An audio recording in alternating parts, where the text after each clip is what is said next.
give about 1 more minute before we kick things off.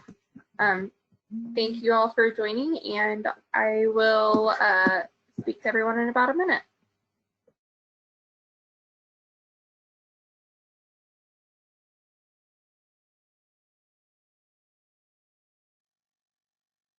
And if your line is unmuted, can you please be sure to mute your line?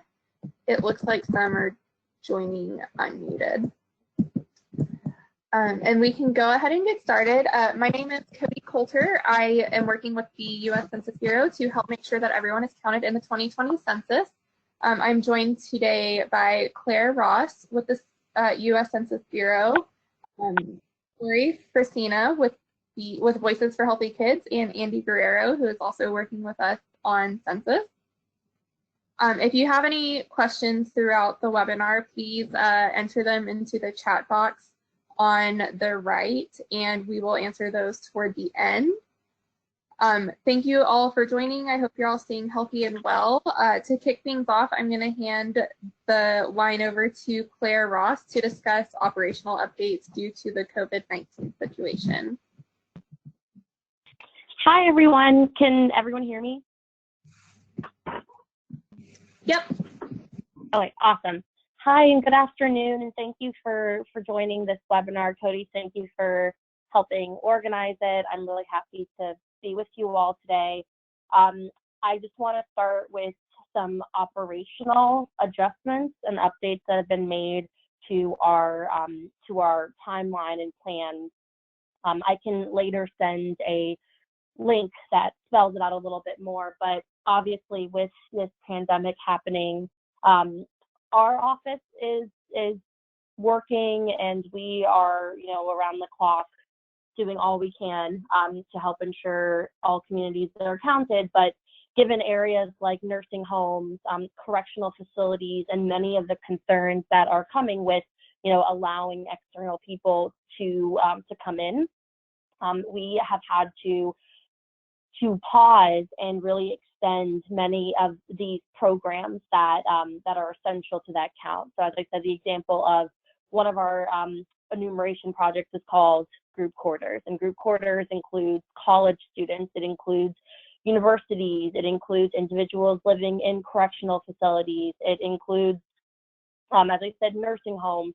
And so with that, of course, there are numerous concerns, and we don't want to expose we don't want to harm any of the individuals already in those facilities, as well as exposing our other Americans to that. So because of that, we have extended numerous programs. And so for that specific example, Group Quarters was originally planned to begin around April 2nd and go to June 5th. But now the revised schedule is that it will go from April 16th to June 19th. And so as I said, that gives us a little bit of time to make sure that our communities are comfortable, to make sure that it is safe and it is healthy for people to be going into these facilities and working with the administrators and coordinators to count this. Another, I think, really good example is service-based enumeration, as well as individuals experiencing homelessness. And so typically in the past, we've done a weekend or a day, and in this case, it was going to be April 1, where there would be a concerted effort across the country to be able to count individuals that are experiencing homelessness, so people that are perhaps living under a bridge, living in a park. And so now, of course, due to those concerns and us observing the CDC guidelines, we have delayed that, and so the revised schedule is May 1st. And so I won't go through all of these different operations, but I do just want to paint kind of a solid picture of, in these times of uncertainty and the public health crisis, we are very much adapting to be able to be agile and to be able to make sure that we're counting everyone. There's been operations in place for this for the last 10 years, and so our biggest priority is making sure that every person is counted once and in the right place, and so to be able to accurately do that, we have to be able to, adapt to the times. And I think this will very much help us ensure that we are counting everyone. So that's just kind of a quick overview. And as I said, I'll hand it back over to Cody, and I'll later share the link to this so that you can see kind of the larger operational changes and schedule. So I'll pass it off to Cody. Thanks, Claire. And as COVID is a rapidly changing situation, we are keeping up any updates on 2020census.gov, so please be sure to check there for any additional updates going forward. So I will just give kind of a high-level overview of the 2020 census, kind of what it is, why it's important, and then we'll go into some more specifics about counting young children and what Voices for Healthy is doing to support the census. So overall, the census is easy, safe, and important. People across the nation can respond to the 2020 census online, by phone, or by mail, whatever works best for them. Responses are always safe. They're kept confidential by law, and they cannot be used against anyone by any way, not by any government organization or landlords. Information is kept confidential, and only the Census Bureau can use that information. And the census is important. The 2020 census will inform funding for community resources and determine congressional apportionment for the next decade. So the U.S. Constitution requires a census every 10 years to determine each state's representation in Congress. Census data informs federal funding, so that's currently more than $675 billion each year for things like education, housing, transportation, and healthcare. And businesses, governments, and civic organizations use census data to help them make decisions. So I mentioned that census information informs billions of dollars of federal funding, so that's for a lot of different programs, including those listed on the screen, SNAP, CHIP, the WIC program, school breakfast and lunch programs, Medicare and Medicaid, emergency preparedness, different healthcare initiatives, and much, much more. So as you can see, the census is really important to making sure that communities across the country have the opportunity to get federal funding for the programs that they need to serve their communities and serve, the people who live in them, and make sure that everyone has resources to help them get education, get housing, healthcare. So kind of a general timeline, and a lot of these dates are shifting due to the current climate, which Claire discussed a few minutes ago. But where we are right now, in mid-March, so a few weeks ago, households across the nation received an invitation to participate in the 2020 census. So hopefully everyone's seen that by now.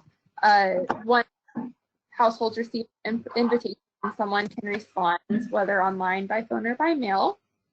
And then depending on, how things go coming up, census takers will start going around to count everyone who hasn't responded themselves yet. And there's several different ways that our partners are helping us get information out about the census. So they're going to, inform their audiences and their communities that they can respond online, or that census takers will eventually begin coming around to assist them once it's safe to do so. Some kind of past things that our partners have helped with are educating their communities about the census, explaining why it's important, how it benefits their community, displaying different posters and materials, and including messaging about the census in their regular communication. Right now, we're asking partners to share the link to the online census form and continue informing their communities about the importance of the census. And tomorrow, April 1st, is Census Day, so that is a reference date that we use to help people know when to count those living in their homes. It's not a deadline to complete the census, but just kind of a reference day and a day that we are really going to push out census messaging. So how the census will invite everyone to respond. So we discussed this a little bit. Households across the nation should have already received an invitation that includes a unique ID code for their home, and people can respond online by phone or by mail. And then a lot of these operations, as Claire discussed earlier, are changing depending on when it's safe for people to begin going out again. But right now, we're really encouraging people to respond themselves either online, by phone, or by mail. And the goal of the census is to count everyone in the nation once, only once, and in the right place. So again, nearly every household will receive an invitation to participate. About 5% of households, once it's safe to do so, will have an invitation dropped off by a census taker, and less than 1% of households are counted in person. So that includes villages and remote areas of Alaska and select American Indian reservations. And a lot of those have already happened. Beginning in January, the Census Bureau enumerated those remote areas of Alaska. So I will hand it back over to Claire to talk a little bit about why it's so important to make sure that we count all young children in the census. Awesome. Thanks so much, Cody. So Cody and I both work on our initiatives to make sure young children are counted. So for a little bit of background, dating back in the last census, so the 2010 census, there were about 1 million children that were missed in the census. And when we talk about young children, we specifically emphasize the 0 to 5 age range. And so with young children, that's a key age group. And so you think about all of the programs that are very vital to a child's development, to their success, but also from a health standpoint, those are some really key and critical ages of development for kids. And so as Cody listed here, some of the key programs that are distributed and allocated based on census numbers are programs like CHIP, Child Health Insurance Programs, child care, food assistance programs, making sure that there's enough schools in the community. If, the 2020 census, if this count shows that in this certain area or in a certain community, there's so many kids and not enough schools, that provides the justification to be able to build more schools, to have more resources that are appropriate for that number of kids or students.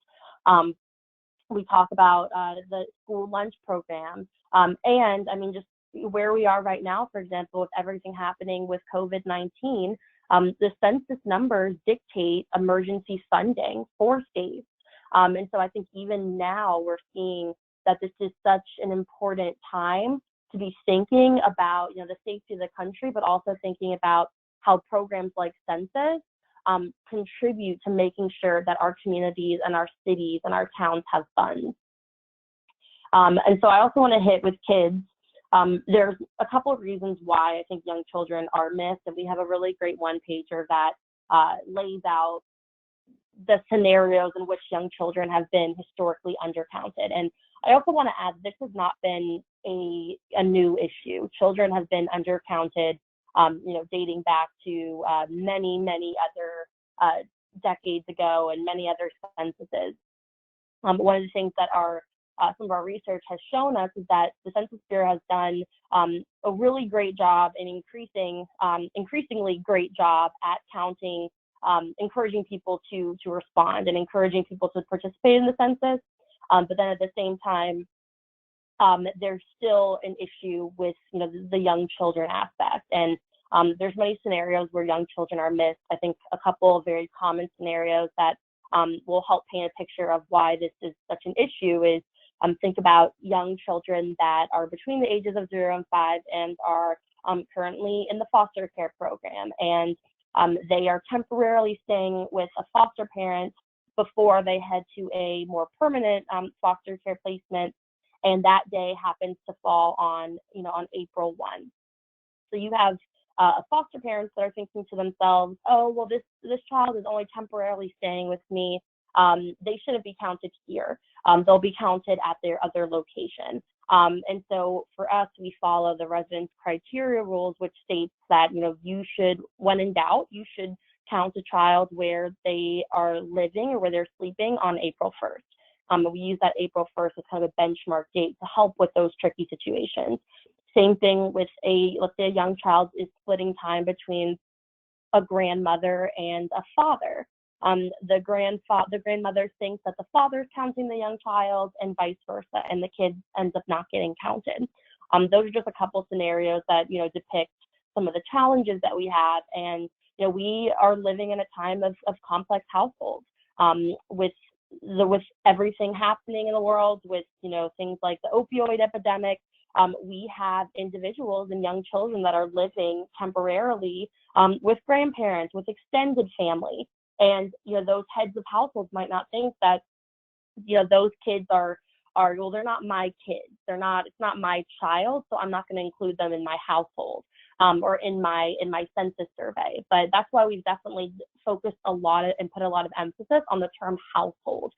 Who is living in your home? It might not always be, a direct family member or a immediate family member. But we, try and encourage people to look at the larger household structure. We're doing a lot of really fantastic work with partners like America's Partnership for America's Children, Sesame Workshop, Nickelodeon, Annie Casey Foundation, the pediatric community, American Academy of Pediatrics, and many others to share this information to partners, to stakeholders, to parents, to foster parents, to all of their networks, about some of the common scenarios of why young children are missed, to hopefully combat and really target the messaging to make sure that folks know, even if that child is 2 weeks old, that child should still be counted.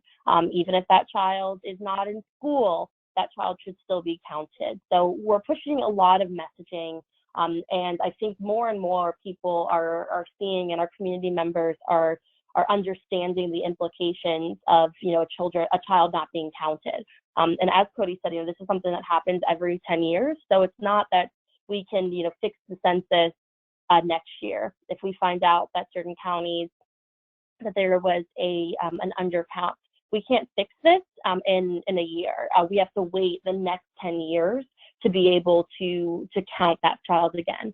And if you think about it, a child that is, let's say, 2 and they're not counted, the next time they're counted in 10 years, that child would be 12. And as I've talked about and as Cody has too, some of the really vital government programs, so many of those are, incredibly vital in those early development years, and the 0 to 3 and the 0 to 5 age frame and beyond. So sorry I kept rambling, but hopefully that paints a picture of some of the challenges in counting kids, but also gives you some context for what we're doing and what we're trying to promote with the partners that we're working with.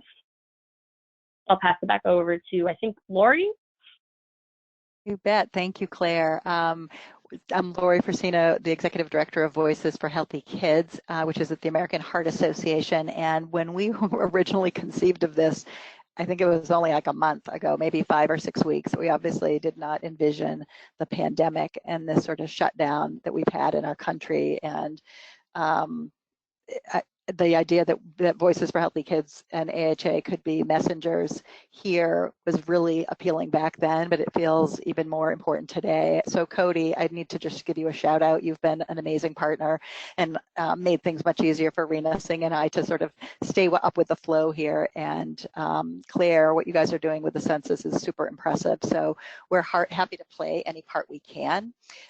Just for background, first of all, I want to thank, there's a lot of people, I think 76 people have joined this, which is awesome. A lot of you are from the American Heart Association or maybe Voices grantees or partners, and some may not be part of this universe at all. So just to give an overview of what Voices for Healthy Kids is and why it would even be involved in this, why we would care.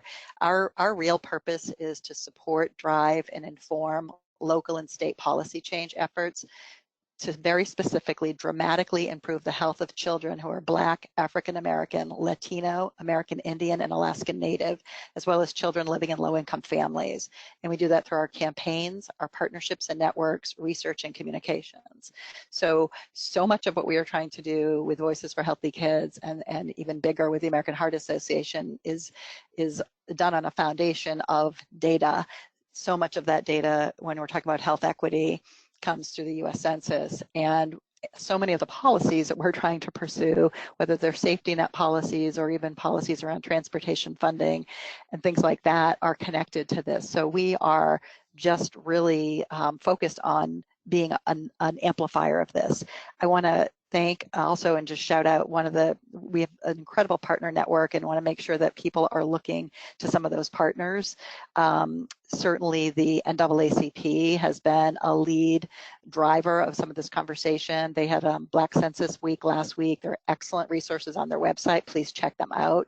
Unidos US is another partner. Their blogs on the US Census are phenomenal, and they're playing a lead role in Invisible No More, making sure Latinos count in the 2020 census. The National Congress of American Indians is doing really important work to elevate the importance of counting Indian country and educating people, particularly within Indian country, about the population being the census's most undercounted racial group, and trying to get an accurate tally, because that also factors into all sorts of other benefits that and policies that come. And we're also particularly interested, and I want to thank you guys there's some slides at the end about Puerto Rico specifically, which is, a territory that has been under siege by all sorts of things in the last several years, and the census is just as important in Puerto Rico. I think, and Claire, please correct me if I'm wrong, but I think I had read that in 2010, the census missed more than 10% of all children under the age of 5. And again, for us in Voices and for the Heart Association and all of our partners, it's such a critical age range for us to really understand where children are, where they're living, where their families are, and to really understand particularly race and ethnicity, so that some of our health equity efforts can be more successful, better targeted. And the fact that we can't go back to this for 10 years is really important. The last thing I'll say, and then I'll pass it back to Cody, is, and I'm really excited to hear what you're going to share with us. I think there is a heightened skepticism and fear around census participation, particularly among our Latino neighbors and friends across the country. And to the degree that we are able to, as part of the Public Health Network, American Heart Association Network, Voices for Healthy Kids Network, all of the above, be trusted ambassadors of why it's important to participate in the census on an individual, organizational, and community level. We should be doing that. So we are here to take your marching orders, and I'm going to pass it back to you, Cody, and just want to thank you guys for making this possible for us today. Thanks, Lori. And yeah, we really appreciate the American Heart Association and Voices for Healthy Kids support. I'll talk a little bit about 2020 census partnerships and what organizations can do to support. So if anyone else on the call is interested in, exploring partnership, I'm happy to discuss that further with you. So one really big thing that organizations can do is share some of our outreach materials. We have more than 250 materials in 14 languages. So that includes things like fact sheets, posters, sample messages, social media template messages. We have those available. They're all on 2020census.gov, and they're available for download and distribution with your communities. We have a statistics in schools program, and that program works with educators across the country to get census information into the classroom. I know lately they've been working on some distance learning strategies to help out with children who are currently learning from home. They have several different resources in both English and Spanish, including a storybook, a song and video. It's a really catchy song, and every time I hear it, I get it stuck in my head for the whole day.